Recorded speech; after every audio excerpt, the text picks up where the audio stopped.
On that day the book of Moses was read aloud in the hearing of the people, and there it was found written that no Ammonite or Moabite should ever be admitted into the assembly of God, because they had not met the Israelite with food and water, but had hired Balaam to call a curse down on them. Our God, however, turned the curse into a blessing. When the people heard this law, they excluded from Israel all who were of foreign descent. Before this, Eliashib, the priest, had put in charge of the storerooms of the house of our God. He was closely associated with Tobiah, and he had provided him with a large room formerly used to store the grain offerings and incense and temple articles, and also the tithes of grain, new wine, and olive oil prescribed for the Levites, musicians, and gatekeepers, as well as the contributions for the priests. But while all this was going on, I was not in Jerusalem, for in the 30 years of Artaxerxes, king of Babylon, I had returned to the king. Sometime later, I asked his permission and came back to Jerusalem. Here I learned about the evil thing Eliashib had done in providing Tobiah a room in the courts of the house of God. I was greatly displeased and threw all Tobiah's household goods out of the room.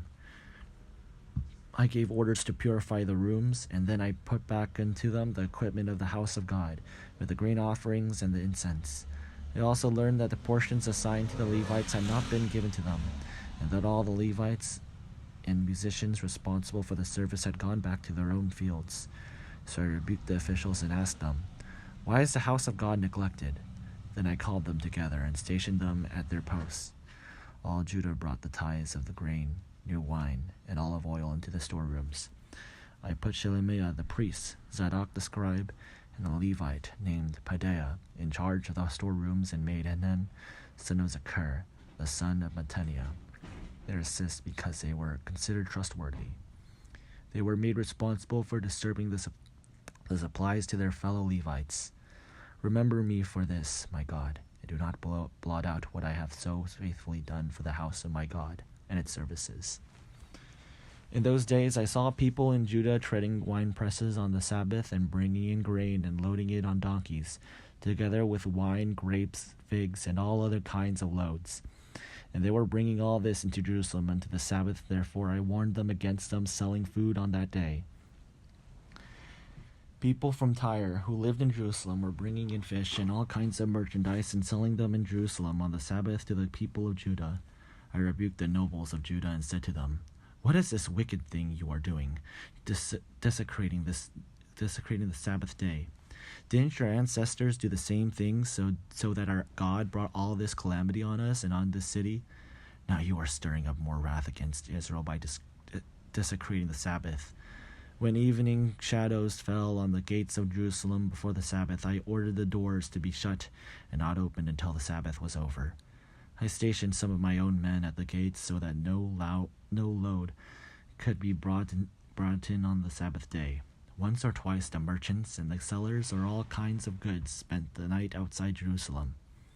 But I warned them and said, "Why do you spend the night by the wall? If you do this again, I will arrest you."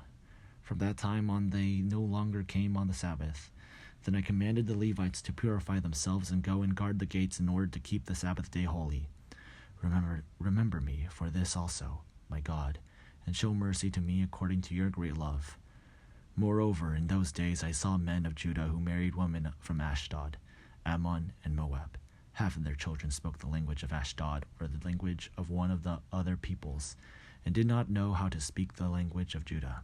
I rebuked them and called curses down on them. I beat some of the men and pulled out their hair. I made them take an oath in God's name and said, "You are not to give your daughters in marriage to their sons, nor are you to take their daughters in marriage for your sons or for yourselves.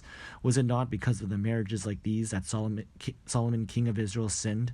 Among the many nations there was no king like him. He was loved by his God, and God made him king over all Israel. But even he was led into sin by foreign women. Must we hear now that you too are doing all this terrible wickedness and are being unfaithful to our God by marrying foreign women?" One of the sons of Joiada, son of Eliashib, the high priest, was son-in-law, and Sanballat the Horonite, and I drove him away from me. Remember them, my God, because they defiled the priestly office and the covenant of the priesthood and of the Levites. So I purified the priests and the Levites of everything foreign, and assigned them duties, each to his own task. It also made provision for contributions of wood at designated times and for the first fruits. Remember me with favor, my God.